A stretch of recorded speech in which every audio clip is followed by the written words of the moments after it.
Okay, and we're live again.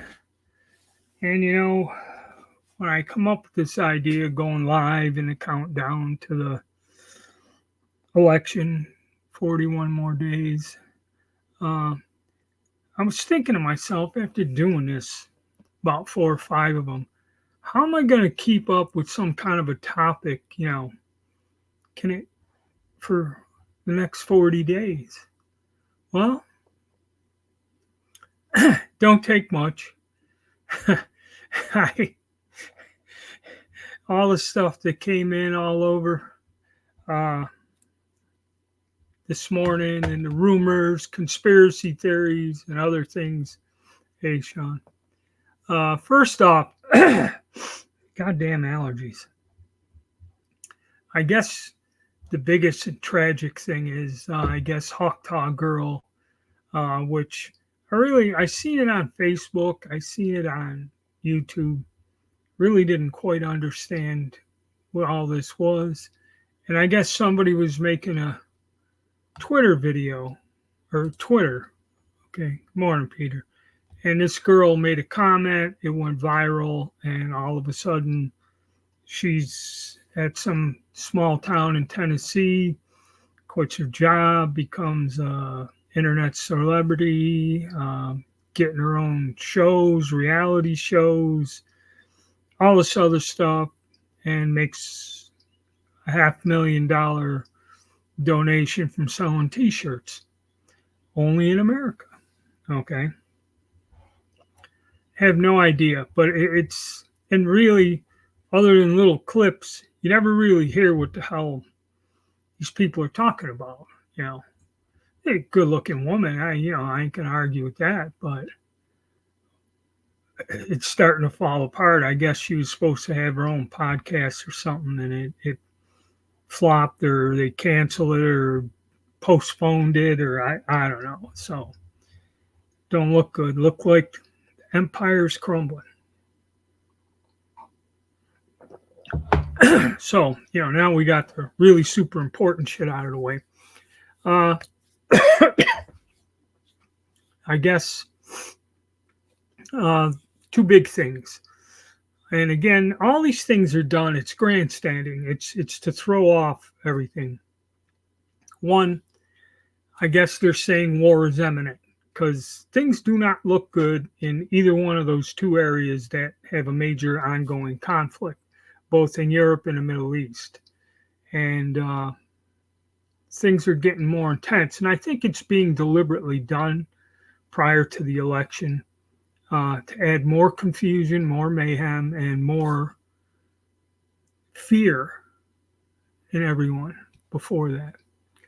So, with this in mind, they got to start with they're going to bring back the draft. Except this time, women are included. So, this is very unpopular. Okay. I know it is. And also, people are going, why are they doing it? They're doing it just to put fear in us. And I guess it works because silver has swung like $1 or something. And when I go to this thing, I get the NASDAQ composite, the Dow Jones, and the S&P 500 in one little corner. And I get the spot prices on all the precious metals, which gold is still up there. Silver went up 32 something, dropped back down to 31 something. And if you look at the stock markets throughout the day, like now they're all positive, then they're all in the red, then they're all positive again. So it's just mayhem, okay, with the markets. And so we got the draft coming. That's unpopular.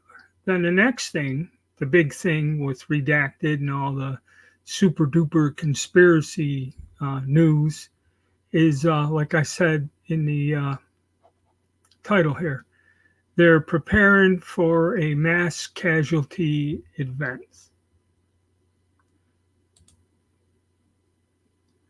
Yeah, wait 2 days, it might be down $2.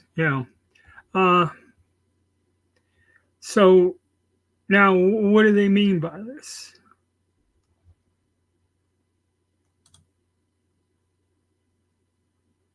Yeah, that's probably true, and I've said that over the years. They brought this up back in 2004. Every time they brought it up back in the 90s, around 2000. They brought this up. It's not going to happen. Okay, and I know that. It's just to really add more tension, more bullshit, and more confusion into the mix. All right, so next conspiracy, mass casualty event. And now he says that they're talking about adding an amendment to the Constitution. And it's all quite strange. You have to have 100 members of Congress to be killed in some sort of disaster.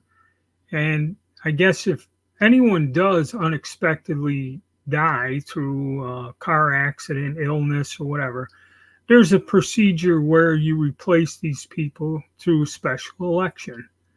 And the process takes, I don't know, some time, months or something. So they want to have this, from what I understand and what I've been hearing, okay, I don't have it. They want to have this process to where more than 100 members of the government, I guess Congress and senators and them people, are killed in a mass casualty event, be it, well, God knows what. Russians launching a missile, gas explosion, food poisoning, who the hell knows? But, and this is from an administration that says it will not tolerate political violence, okay?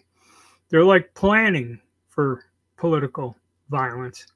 I guess this would, from what I understand, eliminate the special election. Something about each state, and depending on what party, the representatives would get together and make a list of 5 candidates as a replacement, and then the governor has the power to select one of the 5 and immediately put them into a temporary position to get them back quickly. Okay. Which, okay, I know there's mechanisms for all this and there's rules that have been in place for a very long time. But to want to change the Constitution 41 days before the election is insane. It's kind of like they're deliberately putting these things out to distract you from something that is really going on that's not good. Okay. And then there was something I do know, like when the Twin Towers came down. I do know that's when they brought up, how was that? Succession of the president. They were nervous. The president was out of state, and they flew him to a super secret base somewhere up, in the middle of nowhere. And he was there. They flew him from where he was in Florida to wherever the hell this place was, never heard of it. And they got him like a damn gopher in a hole where he's protected. So now we do the 3-ring circus of he's not there, he can't be reached until he sets up his line of communication. And who the hell is in charge? Well, this is where it got weird, because I believe it's president, vice president, then speaker of the house or some shit, and it goes down some sort of line. And somebody in there kind of jumped ahead and said he was in charge at a press conference and kind of got everything all twisted up. Well, I guess, I don't know if it's part of this amendment. I haven't gotten into that because there's a little confusion. I can see the thing of a mass event and losing 100 members of the government. Yeah, okay. So they want this amendment to where they vote outside of the people of who to run. See, this is where it's confusing. I never heard nothing about elimination of, said elected officials, president, in that line of order. Okay. But I guess somehow somebody was saying, I didn't quite read the article. I didn't have time to find it this morning. It's something about if the government is non-functional or these people are, vaporized by Martians, I don't know, then the commander of NORAD will be in charge. So I have no idea, all kinds of weird shit. Nothing to do with the administration. It's 2 Republicans and Democrats proposing an amendment. All right, but I mean, it's pretty weird to do that this close to an election. Okay, it's very strange. And again, who knows? I thought there were rules in place that have been in place for many years. Okay, why would we want to immediately change them 41 days out from probably the most controversial election in our history, or at least in modern times? Okay, who the hell knows what happened in the past? All them people were nuts. But yeah, I find it strange, and it just adds. Really, it wears on you. We have these discussions and that, but it just, even if you don't take it seriously, it's just wears on your nerves, the insanity.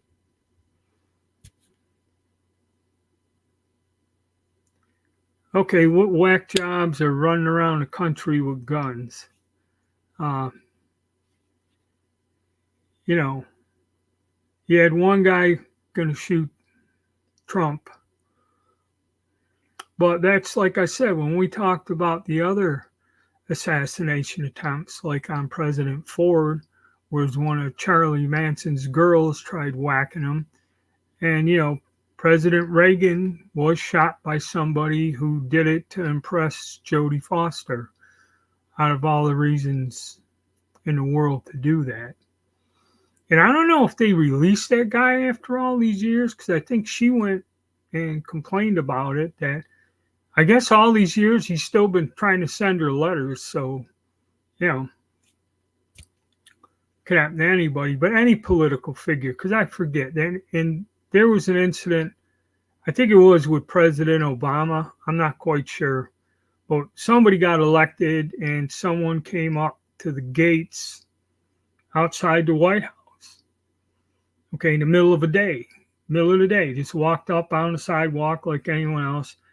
Yanks out, again, SKS rifle, because for what they are, for $100 special that they were before they banned importing them,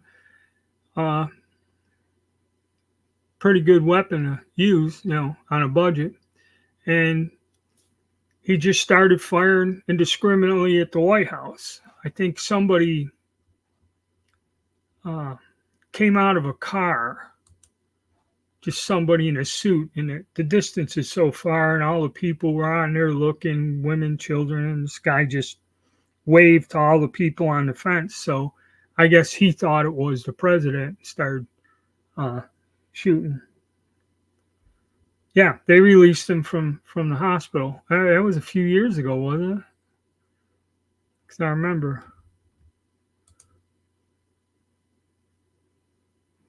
Should have bought a whole case of them. I could have got them for $90 a piece. But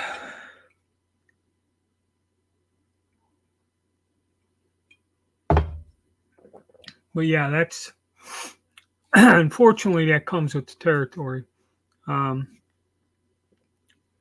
Any political figure or whatever, assassination attempts are always there, or somebody. But that one was kind of really bizarre.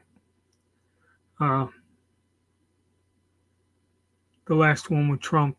The other one was a real total monkey show, where the people, the people at the rally were taking pictures of them crawling around on the roof. Oh my God! But yeah, you never know. Never know what's real, what's true, what's not. Honestly, I don't trust anything any of them say or do. But yeah, things are getting intense. I do believe from how things are going, there will be some sort of an issue with these two conflicts before the election. That's what it looks like to me. My wife has a suspicion that they're going to do something to either disrupt or stop the election. Now, I'm not quite sure what circumstances could bring that about, short of, like, they're saying, mass casualty event or the invasion of our country or something, destruction of the power grid.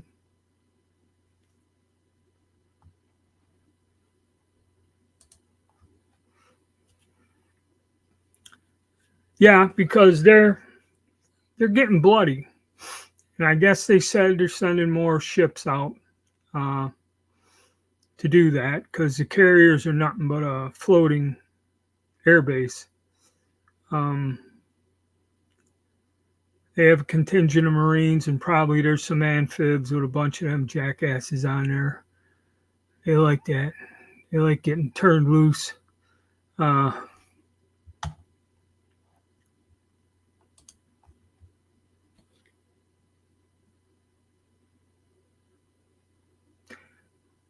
well, that's not quite true because what they're going to do is Russia is pressuring the Ukraine to surrender, to come to terms. Okay. And there's been several theories on it. One is they're just going to start whittling away at the country and hurting them to a point where they're going to have to surrender and they're going to have to topple the said government there. And there's a lot of investments in the United States that they're going to lose. They're going to lose control and money. Okay, so you can't say it's meaningless. It's meaningful to somebody if the Russians come out on top. Okay, but as per the Russians using, well, like I said, nuclear war ain't going to happen because if it does, it's the end of the world. And what's the point of winning the war when everyone dies in 6 months? Okay, it's the nuclear thing, I believe, isn't going to go. Okay, they have enough conventional weapons and the technology, and that's what they're doing. Is, I always thought, why are they just playing this game? Why don't the Russians go and just, do it like they could? I don't know. How long did it take us to overrun Iraq the second time? A matter of weeks or something. It didn't drag on for years. What dragged on for years is the insurgency, where we took control of a country, tried to dictate to these people what the hell to do, and that would have just been perpetual warfare. As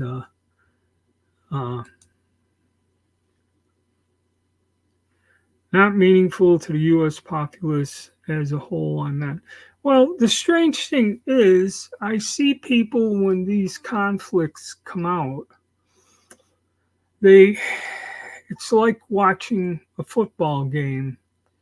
All of a sudden, these people, they wouldn't have known where the hell the Ukraine is on a map if you asked them to identify it. And all of a sudden now we support the Ukraine because that is the populace. It's pretty amazing how they can do this. And same with Israel. Everyone putting a little Israeli flags on their Facebook page in support. And then somebody brought up something the other day about the incident where they shot up one of our ships and killed some of our military personnel back in the day, and nobody ever mentions that. So, it is. But the people, how they pick these sides or how they go with it. It's like we did have protests here locally, pro-Syrian protests. Nothing ever came of it. There were a large group of people. There's quite a lot of people protesting on the side of one of the main streets with signs and that. And that carried on for, I think, 2 weeks. Then I've never heard or seen anything else about it. I don't know if they still do protest somewhere. They don't, where they were. And that was it. But again,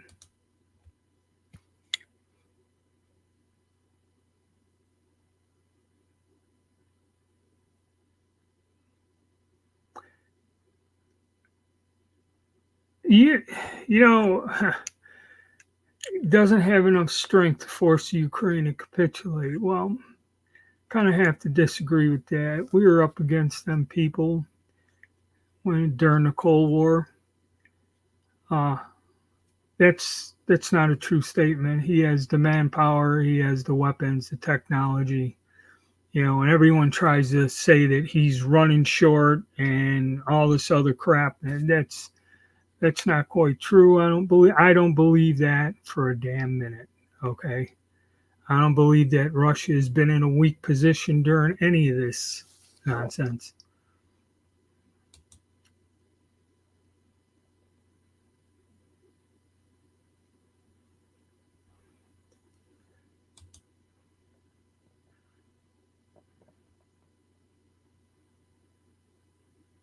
Yeah, so was I.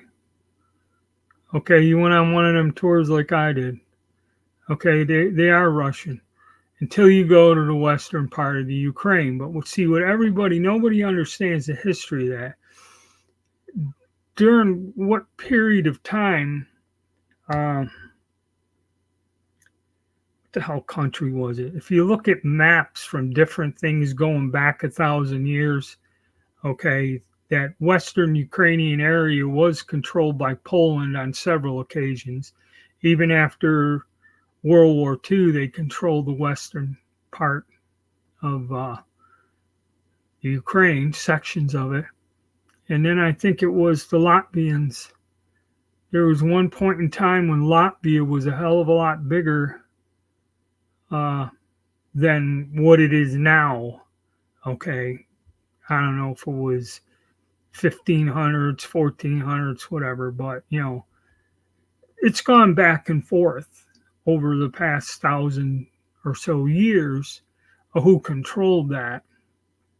And the Western Ukrainians kind of believe that they're separate from the Russians. And the reason is when you screwed up politically and became an enemy of the state, even if they released you from the gulag and you were from Russia proper, they would not allow you to move back into Russia. So there are a lot of Russians that live in the Ukraine or were put there, more or less. You have to understand the politics and what the hell goes on in there. Okay. So a lot of this is crazy. Can't do blitzkriegs, Russia. Now, what the Russians did to the Germans eventually is the human wave attack, where you had they conveniently had prison battalions. And I've heard accounts from the Russians at the end of the war that they would just see over the top of a hill a wave of people, and they'd fire artillery pieces in that and just blow holes in the ranks, but they would fill up, and they just overran them. Okay, and that was the same technique the Chinese used against us in Korea. Okay, where things did not go well.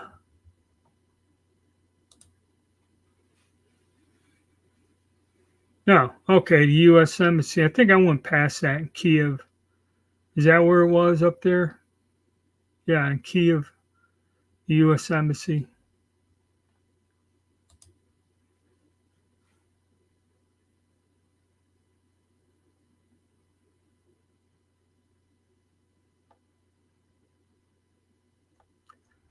All right, if that's what you think it is. Uh, but Putin in the past, I think it was Armenia or Uzbekistan or something. Somebody was inviting the U.S. kind of try to offer them to make it a protectorate uh, of the U.S. or something, one of them states. And all Putin did was go in and had his army occupy key things, power plant or oil field or something, two key things. And once he had control of that with his own troops, he told them they could do whatever they want. It's not so much a stalemate or, we're not talking about gaining territory or conquest because there is a law in the books that you cannot wage a war of aggression since World War II. So it's kind of like this just occupying valuable real estate is what goes on now. Uh, Actual advancing total war, okay, it should be over within a month. So all of this in the Ukraine is a bunch of bull. Okay. Russia could flatten that country fairly easily, even with the aid and supplies we gave them. All right. So it comes down that wars must end. You must have an end to this. They must have some sort of plan to negotiate some sort of ceasefire or peace. Okay. This is the issue. And I believe until they get control, one person said it'd just be like Nazi Germany.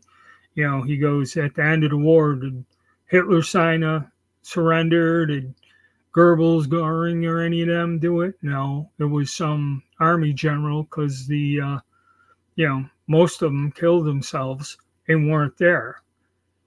So they just took some general, it was Donitz, the admiral of the Navy, I think, was the one that signed all that. And that's, they're saying, probably is going to be the end here once they, basically wreck the country where it doesn't function anymore. I don't know what's going on. So that's a tough one. Yep. But don't worry. They'll amend the Constitution and everything will be good again. I like to see how the hell that's going to happen right after they bring back the draft. And really, I was watching something about China. They have these drone light shows over the town, and the people were panicking, and all these weird lights were shooting around and everything, and they couldn't figure out what the mystery was. And one guy goes, it's probably a drone light show that there was a failure and the drones all lost control and because you could see them falling. He goes, these aren't bombs or meteorites or whatever, or flares or nothing. It was a drone light show. And then after they explained it and showed how they can make these signs in the sky with these drone patterns of lights, they also showed where they have a truck where they launch these drone bombs and then just shoot 100 of these things out in a wave attack. And it shows us, in animated 3D. It shows how these things come down and hit a base. And he goes, you might be able to shoot some of them down, but you're not going to get all of them. And if each one has an explosive warhead on it, it just shows where it hits the space and hammers it up. See, that's something we never thought about. That's something. When I was in the military, they didn't have something like that. But the thing was the cruise missiles or exocet missiles. It would come after the ship, just hang on the water, and you really can't see them. Radar reflection and that, and then by the time you do, it's kind of too late. And really, there ain't no way to get them because some of the missiles we had the chaff launchers. Those things were like mortars. They were way on top of the ship, and they'd throw a cloud of tinfoil out there. That was back in the old days when we used to launch missiles at each other. But something like that, we didn't really have a defense for it.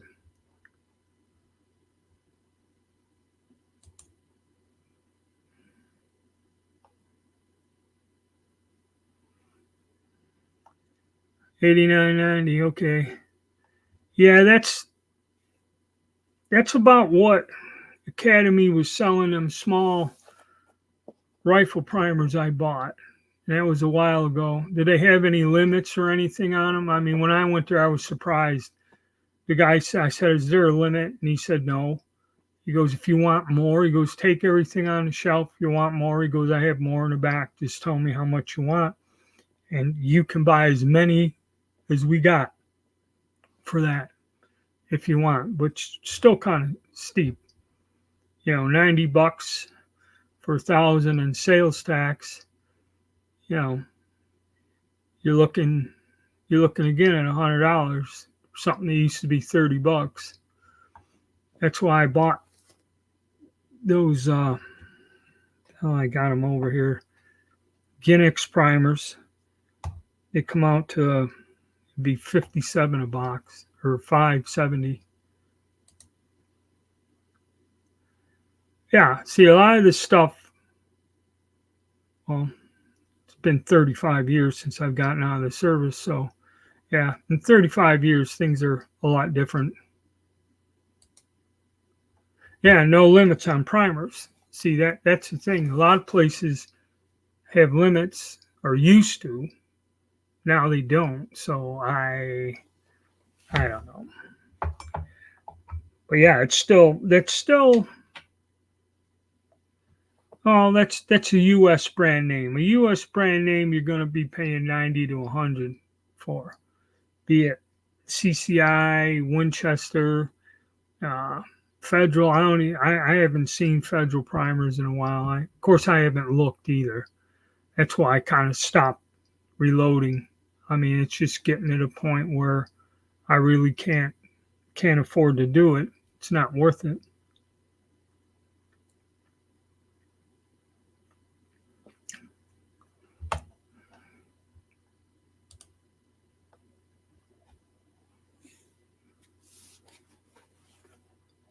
Yeah, I mean, that's all you can do. I mean, 4 years. You couldn't find them for 4 years. And if you did, somebody wanted $180 for them. Not $80 or 100, It was ridiculous when I went to a gun show back a few years ago, 2 years, 3 years, with people. It was $180 for 1,000 primers. And then see, once one shyster puts that price tag on there, all the rest of them in the show will do it.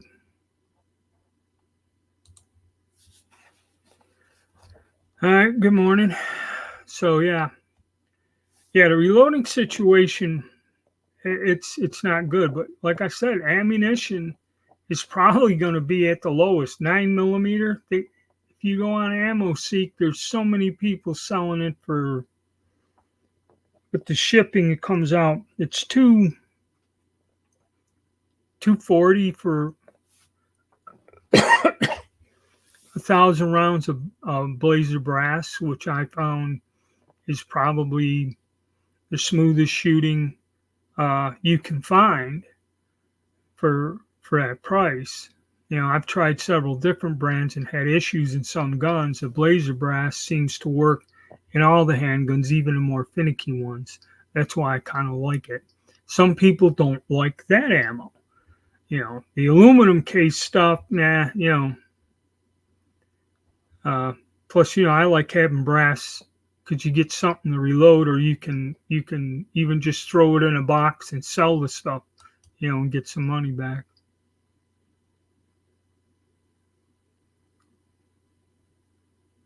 Yeah, see, you know what I was talking about. It's like once one person does that, then they all do. And I remember this guy said, I went to the gun shop by my house. We were at the range together, and he said, I got some primers. And he goes, I had to pay $35. I said, well, how? $35 for 1,000 primers? I said, that's like what? He goes, no, it was $35 for 100. The guy would only sell him a little packet of 100. And he goes, can I buy more? I need more. He goes, come back tomorrow. I'll sell you another one. I don't sell no more than one a day to a person. And it's, $35 or even $30 a packet. It's $300 for, 1,000 primers.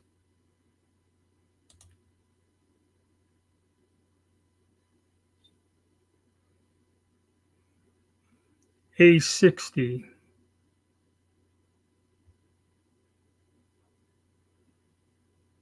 Astra A60. You mean the little 380?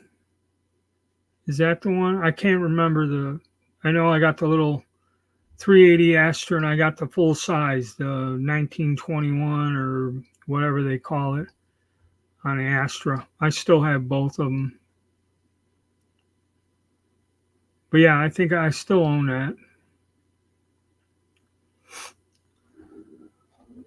Yeah, it's another thing. I was going to work on my Spanish pistol collection, and I kind of haven't over the years. I kind of stopped looking for them because the prices on those got ridiculous. And I did get some older variations, which are pretty neat.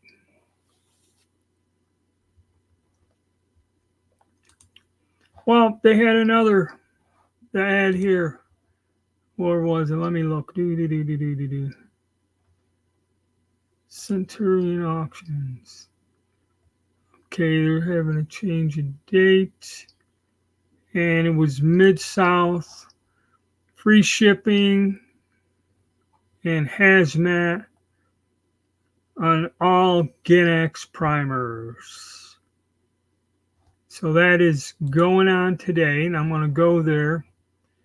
Okay, and they want 5,000 large pistols are $449. Ooh, I did not pay that for the ones I bought. They had some kind of flash sale. Large rifle, $449 or $499 for large rifle. So that's $100 1,000. Small pistol, 5,000 is $349 or $350. Small rifle, $350, $349. Why has it got small pistol? Nickel cup. One's with a nickel cup, and if you get the Ginex small pistol primer without the nickel cup, it's $340 for 5,000. That's about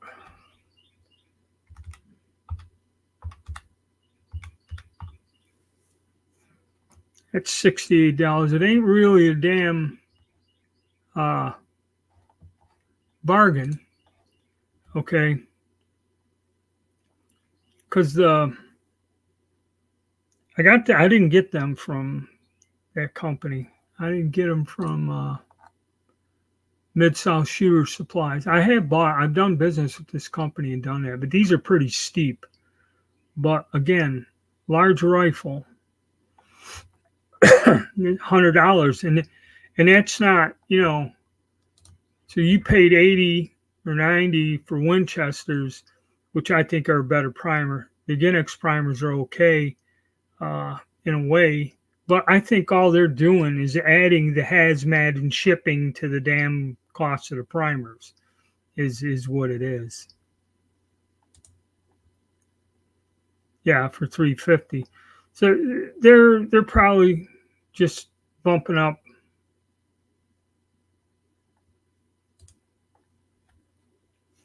$100. Yeah. So you you can find a deal local, because I know if the one ammo place close by to me, they do stock primers from time to time. And when they did, when I was doing that testing of them about a year ago, the small pistol primers, some of them I bought from them because it was the same price advertised without shipping in a hazmat. So, or actually, it's a little more expensive, a few bucks more, but it still was less if I drove there, bought the primers, and didn't get them shipped.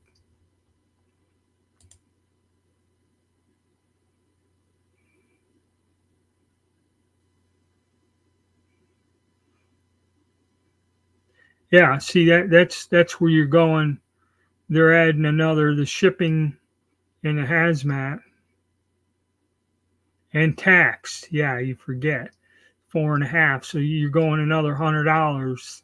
Okay, that's what people. That's why you got to watch that. If you go on to um, Ammo Seek, they'll have a little box come up that says readjust for shipping, and when you do that, places doing this to you, it kind of eliminates them. They got a filter because a lot of these things on it, if you go to like to the top to the lowest price ones, you find out when you go to the checkout. That's why what I do, if I find something like that, I go down, fill it out, and get ready to check out. Then I stop. I see what the total is, and like you said, yeah, hazmat shipping and sales tax, uh, they add another $100. Okay, because some of them shipping fees are, especially when they price it low like that, and that's one of the first ones you catch.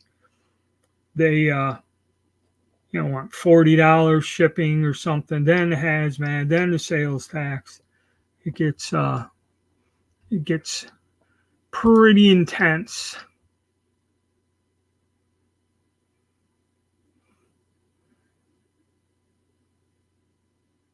Today. Huh. Usually after I eat my lunch, I snooze at that time. I might miss it. But then again, who knows? Like I said, I thought when I started this countdown thing that I would run out of things to say, but that has not happened. I just get up in the morning, have a cup of coffee, and then look around, and it's just another crazy thing shoots up, or some sort of issue or problem or conspiracy or whatever. You know, I don't know. But yeah,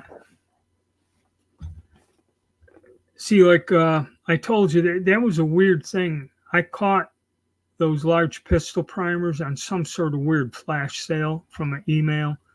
I get about 110 emails in my inbox. I got to check it 5 times a day because it'll take me, like if I go out and don't check it during the day, the next morning I get up, it takes a half hour to go through them and just delete the ones I ain't even opening.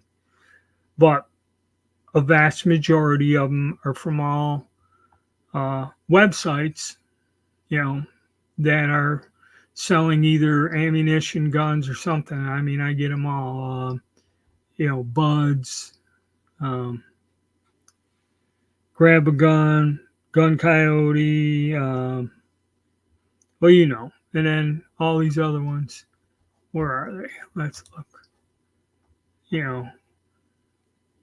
Auction Gun Boards, Royal Tiger, Gun Coyote, Man the Line, JR Cigars, and then let's go down through here.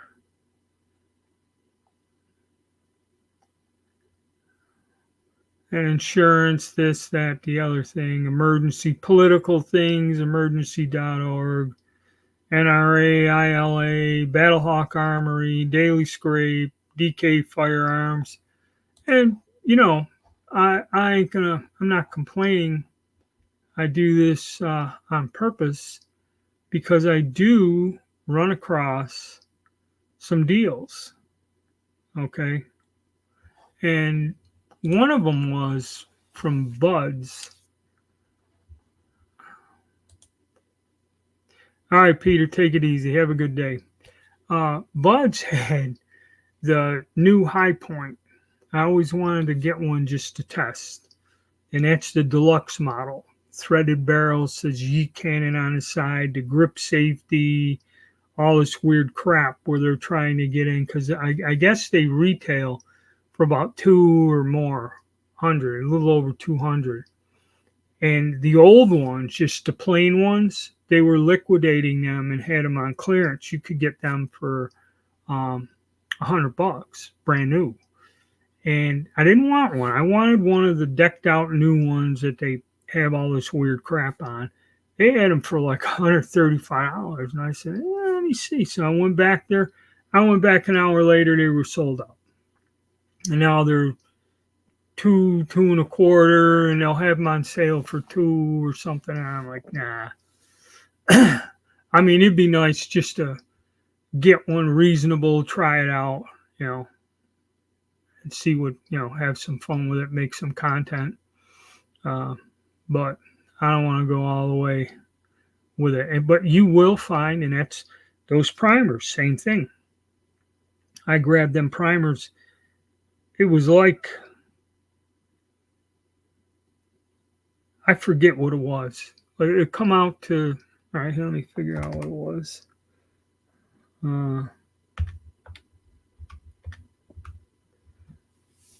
Yeah, it was like $270 or something for the thing on a flash sale, and I bought it, and that was with hazmat, and I think free shipping.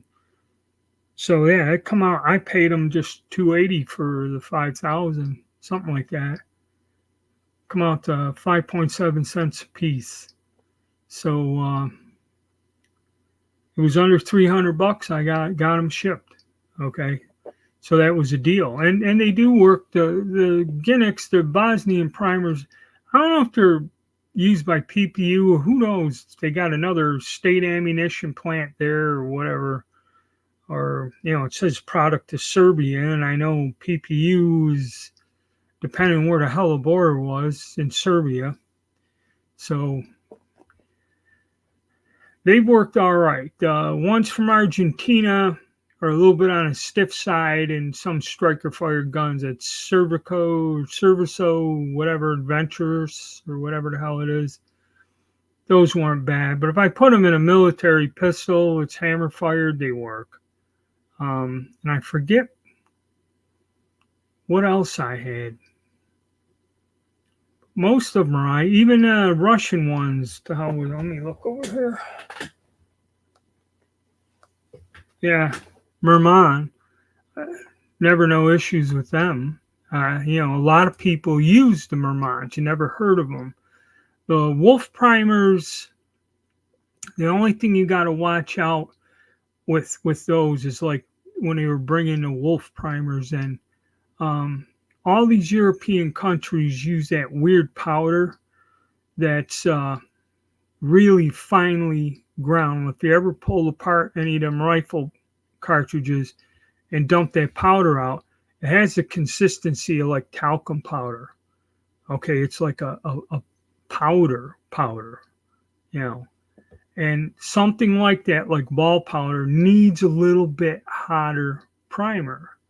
And a lot of people warned me, especially when we were going with the trap shooting and loading the shotgun shells. You get these Wolf primers, which are hotter, and you get some powder from Hungary or Czechoslovakia or something. And what happens is the guy said, you will build up a higher pressure in the cartridge, but you don't notice it. It ain't super high. Okay, it won't like blow the damn gun up, okay, type of high, but it's high enough to where it's going over the spec. And what it does, and you got to remember, like in trap, I was shooting 2,000 something recorded clays, so I was shooting about 3,000 rounds a year out of a shotgun, and including practice and that. And what happens is with something like that, where the pressure is higher than it should be, but not super high, you'll find that over a period of time, your gun starts malfunctioning and doing weird crap or wears out faster.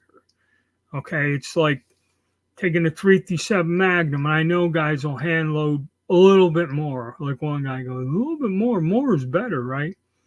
And when you feed even a good Smith or a Colt, I pick them guns up and can tell when somebody was feeding super hot loads through them. They loosen up. The framing, that stress is there. And when after a couple thousand rounds, you can feel it. And I was never one to push things to the max because I was looking at reloading for a 30-30 for just a Winchester 94. And I found one guy wrote an article that what he did is he just loaded these cartridges to like the maximum to get the most velocity out of the bullet. What are we shooting, 1,000 yards or something? You don't need to do that, but he just went to the maximum without really getting unsafe. And all that does is shooting that, do some target practice and maybe hunt with it. Hunting, you're lucky to use up 20 rounds in a hunting season, unless you're a piss poor shot. That will eventually add stress to the gun, screw it up.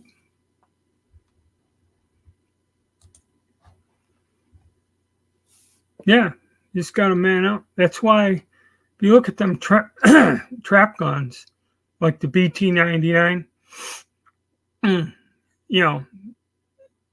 that gun, I'd shoot it. Excuse me a minute. Yeah, I was shooting a BT99.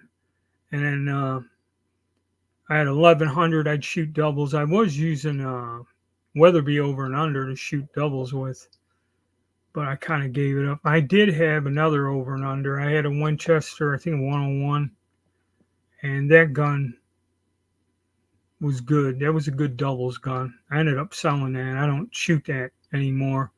So I got a whole bunch of mech shot shell reloaders. I got a try to get rid of. They just sitting there in the garage gathering dust. But yeah, I just can't afford to do that anymore. You used to be able to get a 20-pound bag of shot for $20, $25. And that's ounce and an eighth. That's about 250 shotgun shells a case or something. And I was expending 300 for every event. 100 for singles, 100 for handicap, and 100 for doubles. So each time you go to an event, and I was going to 2, sometimes 3 a month when I was a bit younger. So that's a lot of shotgun shells. And then I said I would go Saturday or Sunday and go to my club and practice. And you expend another bunch of shells practicing. I mean, I really liked it, but when a bag of shot went to 68 something, there was 70 some dollars. Okay, then everybody starts buying those. What were they? Estate shotgun shells. You go buy a carton of 100 of them, and they're just cheap shells. I don't think they patterned as good as the ones using a wad or my reloads. And but that's what everybody used, because if you went out to load the houses, you'd see the wads out in the lawn, and they're all them real cheap plastic weird wads that they put in there. They're not like a shot cup, like an actual wad. And you've kind of seen that over there, which kind of cracks me up, because the biggest thing going there is showing everyone you got a Perazzi or what are the Krieghoffs? Krieghoffs are $25,000 gun, at Perazzi's are anywhere from 10 to 15,000. And you got these people standing around showing you a $15,000 shotgun, and they're putting the cheapest goddamn ammo they can find, or getting that reclaimed shot. I knew one guy did that, and he was cleaning his gun after that, and he's looking, and he showed it to us. We were looking at it. There was a screw or something in there because there was threads wedged into where that screw hit the end of the muzzle of the barrel.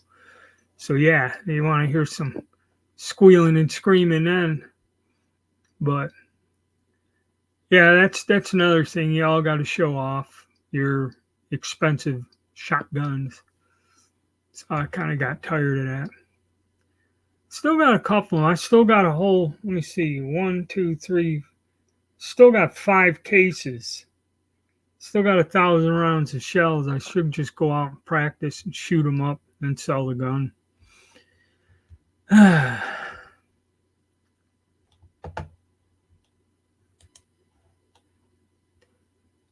don't know if Purdy makes trap guns. You might see them in the skeet range with side by sides, because the skeet range, that's a whole other different thing, and it's the same thing. I knew a guy that had the Krieghoff skeet set, which he had the lower frame of the gun, and he had the barrels of 12, 20, 28, 410. His daughters bought it for him, had it made or ordered for him. And it's going back 10, 15 years. I have no idea what it costs now. There's like $64,000 for that skeet set. Okay, I had a house with 3 acres of land that I sold, a 2-bedroom ranch, or no, 3-bedroom ranch house that I sold for, $54,000. It was, more than what the hell I paid for houses at one time. Yeah, that's where you see those. And I guess when you go to the national thing, they do have the gunsmiths there. And one guy said when you go to the national trap event up there in Illinois, he goes, when you go to these displays or these people set up these shops, he goes, everything under 100 grand is on a table you could touch. When it goes over 100,000, you have to ask for permission to look at it or something. And I said, oh boy. Yeah, there ain't nothing wrong with them. I've shot a few of them. I've never owned a side by side. Never have. It was always Remington 1100s or 870s, something along those lines. And over and unders, I had Brownings, a Winchester. I had the Weatherby. I bought that just to say I owned a Weatherby firearm way back in the big decade. That was the thing. And then I tried selling it to a local gun owner. He didn't even want to take it on commission. He said, I'll never be able to sell it. It'll just sit here in my store forever. Goes to show you, we didn't live in a high income area.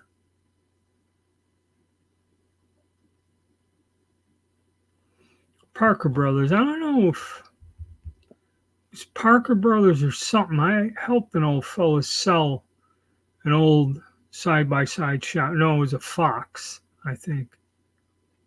I can't remember what it was. He bought it from some old woman. The gun was made, I think, in the 30s or maybe the early 40s. And it laid in the trunk of a car. And after the person passed away, then his wife passed away. And then somebody went to clean out the garage and found the old car. And in the back, they found a shotgun. I guess the old man used to hunt with it. You could tell if somebody carried this gun in the field hunting. I think, what was it, 20 gauge? I think it was a 20 gauge.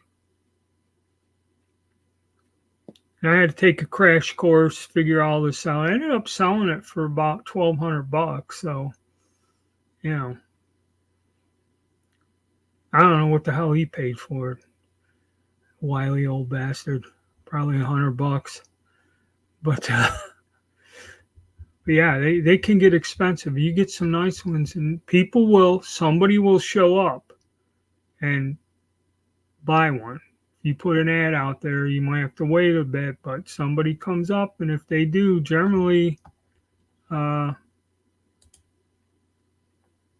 yeah, generally either one of them, eventually somebody shows up and they have cash in hand. They don't screw around. Most people don't know what the hell it is and that, but if you find the right guy, they, you know, you got a sale. Something like that moves right around. But nowadays, see, the auction houses are getting crooked too. There's an auction with a lot of mill surplus in there. And of course, they start them out at a price you like 150, 200.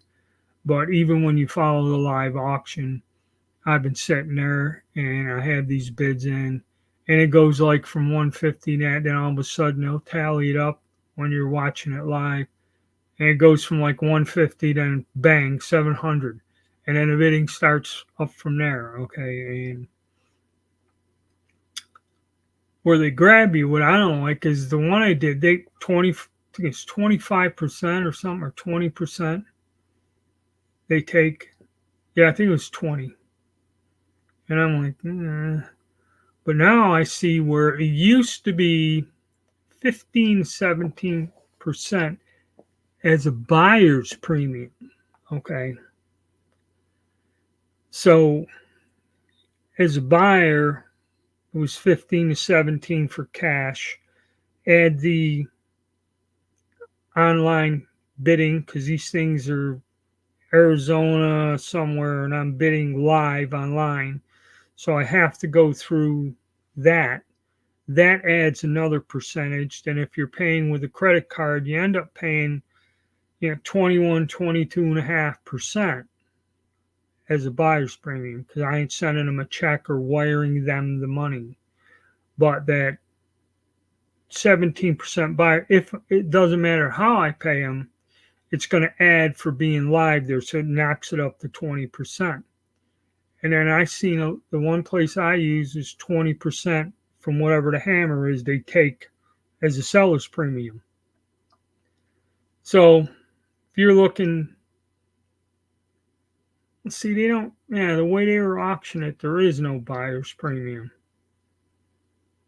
Okay, because it wasn't quite, they'd go through Gunbroker, and it was on a Gunbroker auction where there's no premium on there. But a lot of these auction houses, I don't know, and you have to watch out, because there's a lot of guys, if you go to gun forums, that talk about putting it into Rock Island Arsenal or Rock Island auctions. Now, they run these 3-day auctions, and they have all these different guns, and I mean, they got a ton of mill surplus, and they just do the weirdest thing. I think the lowest starting bid in the auction is 800. So they group guns together. They say they put anywhere from 4 to 8 mill surplus guns in a lot. And, now you're looking at a couple grand to get them all. Okay. And also, they never really described it. A lot of them guns are beat up. And some of the people complained about putting guns in the auction. And a guy had a huge pile of Mosin Nagant, hex receivers, this and that. He had like 5 or 6 of them.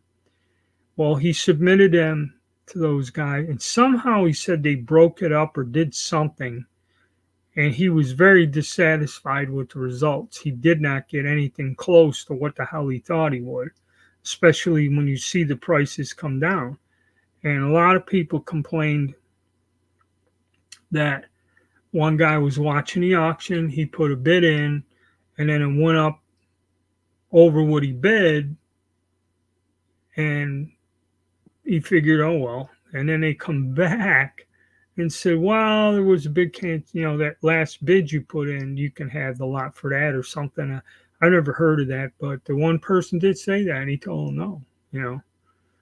So the honesty of a lot of these places or how they go about it, but they do go through. If you've ever seen the auctions or followed them, there's a lot of guns that they process through there, an awful lot. But I've never really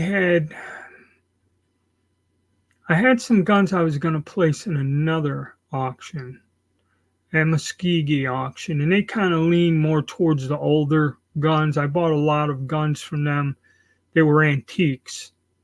Okay. And they have, of course, where they are, they have, class 3 automatic weapons. They have all kinds of stuff. But they do lean more towards, and they have a good amount of older guns. So I used to do business with them. I was going to put something in their auction. They were going to come to the house because I had like 5 or 6 guns I wanted to sell. And they, then, the plague hit and they had to cancel the trip. And by the time they got back to me, they said, we'll be back down in your state again. And I said, well, I only got 3 of these 5 pieces left, or 2 that I wanted quite a bit of money for each one. And then he's like, yeah, we ain't gonna drive, because he would have had to drive 2 hours from where he was going to pick up a collection to my house. He goes, it ain't worth it. I said, can I drive the 2 hours and drop it off with you? And oh yeah, and I said, yeah, fuck he's, Of course, that was before when I was able to mail stuff through UPS. Okay. And then they got to where they want to know what's in the box. And of course, you bring it in, it looks like a damn gun. And you try telling them something else. And if you tell them the truth, then they tell I had the thing with a label on it. I had an old gun. And I told them what it was. And they said, don't, unless you're in that dealer thing and you got an FFL. And then what they do is they go to your business and pick the gun up. They don't take them at any of the locations to drop off. So I said, well, the only other way I could do it would be to just, if I worked at a place that had a UPS pickup every day, and I did, it would just be to do that, put it on a loading dock with whatever's going out, and it would just go. The guy would just take it. But no can do. Don't work there. Company's even closed. But yeah, that's the way it goes. So anybody else hear anything? Draft notices? Anybody get a draft notice? Anybody living near Washington, D.C. or some powerful political figures, for the mass casualty event? Of course, it could be anything. Could be Yellowstone erupting, meteorite strike, solar flare, any one of 100 different strange things going down. But what are you going to do? Guys, just go on another day. What we got? 41. Numbers getting smaller. Let's see where we are on a calendar.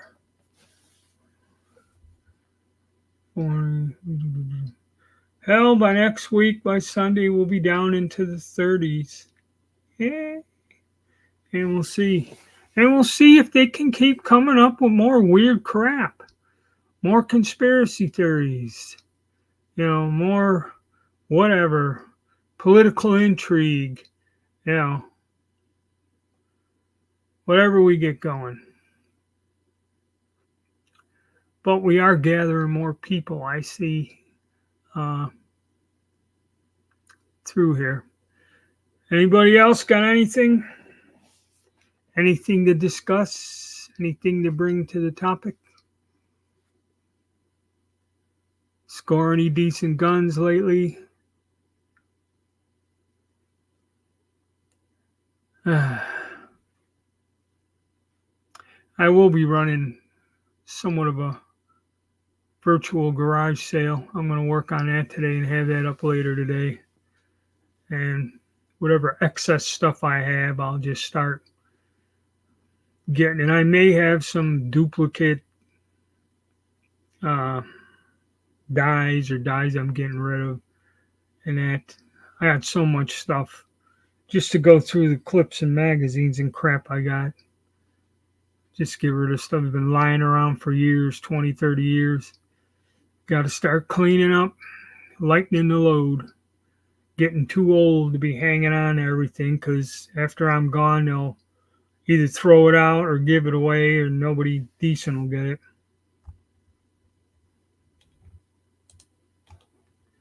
That ain't bad for one of them. What's retail on those? On Tauruses, I've seen them, and I never got one. I don't know if my buddy got one of those. 2 years or so.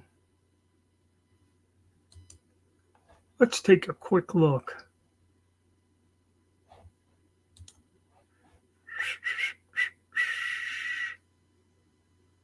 Taylor's Firearms.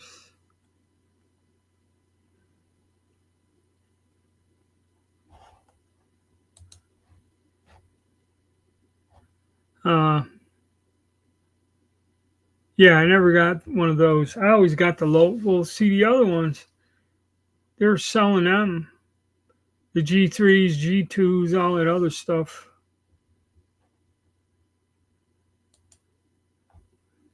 Two Taurus. Two different Taurus 82s on.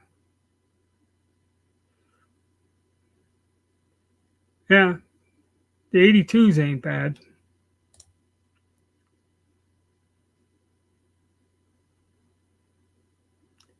Para Ordnance P13. Those are still made. I remember that gun. That was the one where they made a 45 with a large magazine capacity. I thought about getting one of them, just never did.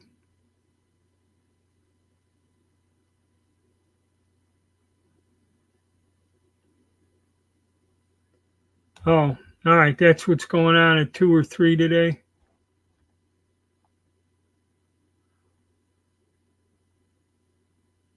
Bright lights. Okay, speech.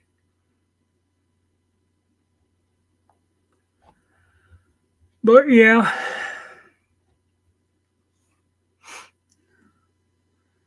So, like I said, See, and another thing what happens is when they lower the price on these guns by selling them cheaper, if you bought one during one of the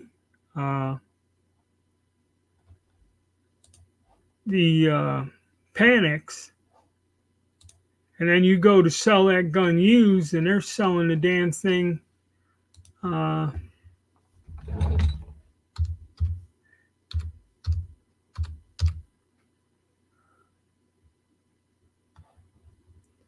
Let's take a look. Taurus 1900. Yeah, they're all going, depending on which model, 5 and up. About 5. Let's see if they got a 429 used. Okay, used one.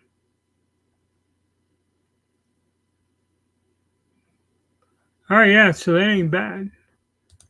I think 5's the lowest I could find one at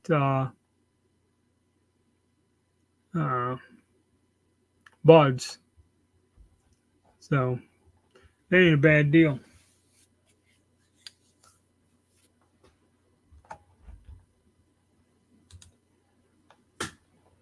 A Taurus or the P13?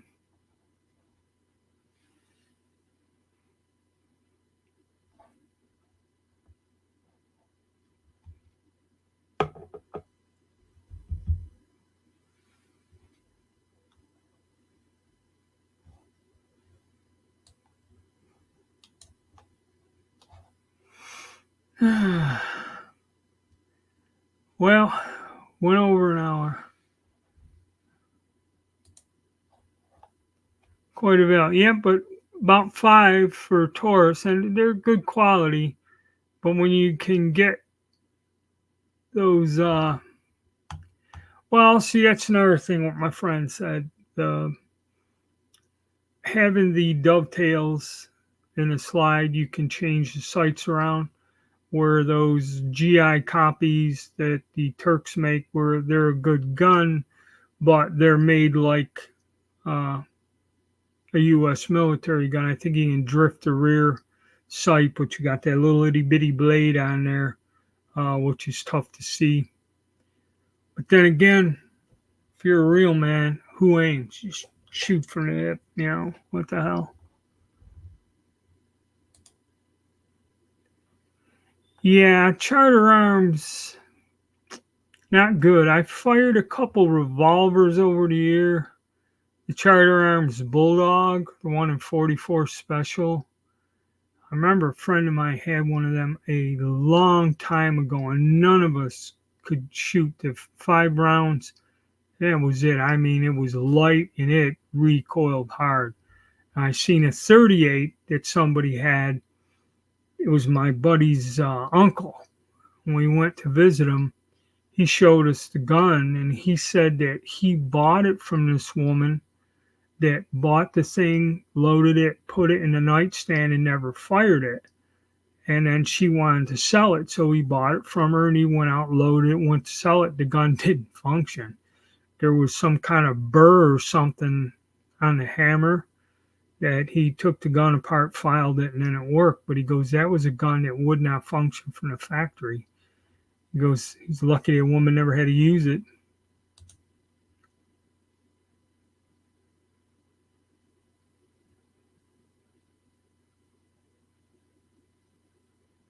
It's P13.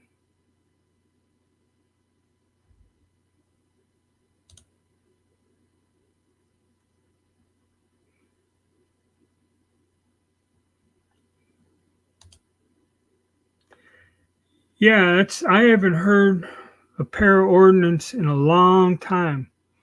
I remember because they were the only ones that made a pistol in 45 ACP that held more than 7 or 8 rounds or something. It was a big deal at one time.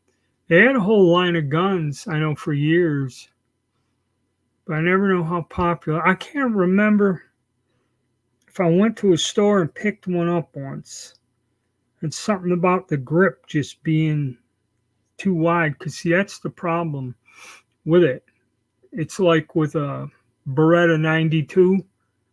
I had one. I cannot hold that gun. That gun just, I'm one of them people, it don't fit right in my hand. I can't stand it. I ended up just getting rid of it.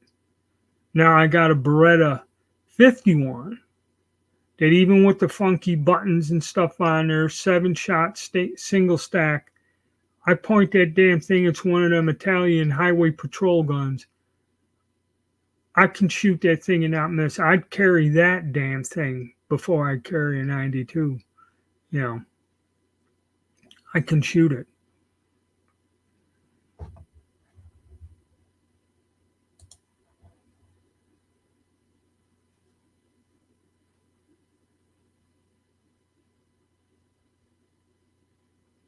All right, yeah, it's one of the ones that got picked up because I remember all of them back in the 80s. Bushmaster, what the hell? There were several different popular firearms manufacturer that giant group there purchased. And then they got Remington and started buying all of them, Harrington and Richardson, all of them. And I guess whatever they were doing when it was all said and done, they got out and they left all the debt with Remington. Okay, and Remington had issues. Of course, anything up in New York State has friggin' issues. And it was, everybody called me up from back home and said, the arms is closing. I think it was the oldest continually running gun maker in the U.S. at that time, or even before, because they go back to 1812 is when Remington was making musket barrels. That's how he actually started it. As he made barrels, as the story goes. But it's a shame. A lot of history, a lot of decent guns. But again, in manufacturing, some reason that company throughout history just never was able to land government contracts or whatever, and they always had problems. They had that giant contract to make Mosin Nagants. Okay, they even had the damn Tsar sent a whole entourage of inspectors and people to St. Johnsville. It's the only Russian monastery in New York State is close to Remington Arms. And where that came from is there were a whole bunch of inspectors, whatever, probably some prince or some shit that all lived up there that were monitoring them making the rifles. And then when the communists took over and shot the Tsar, Remington had a pile of these guns. Actually, the U.S. government helped them and bought some. And they actually had people during World War I drilling with them. And that's where you used to buy them surplus. You buy them surplus Remingtons. Were sold by the government at one time. You can buy them out of a magazine before you had to register guns or go through a background check. You just bought them surplus out of American Rifleman, like 30, 40 Krags, all that stuff. That was back in the good old days. Now that kind of don't go. Well, all right, gentlemen, it's getting close to an hour and a half. I'm tired. I got to clear my throat. Next time, maybe bring a jug of water with me in case my allergies act up. But tomorrow, we'll resume the countdown, 9 o'clock in the morning once again. I'd like to thank you all for coming and hanging out. And we're getting more and more people, showing up every day. Hopefully, I'm not on a list somewhere. But again, guys, thanks for coming. Thanks for the support. And I will see you all tomorrow morning.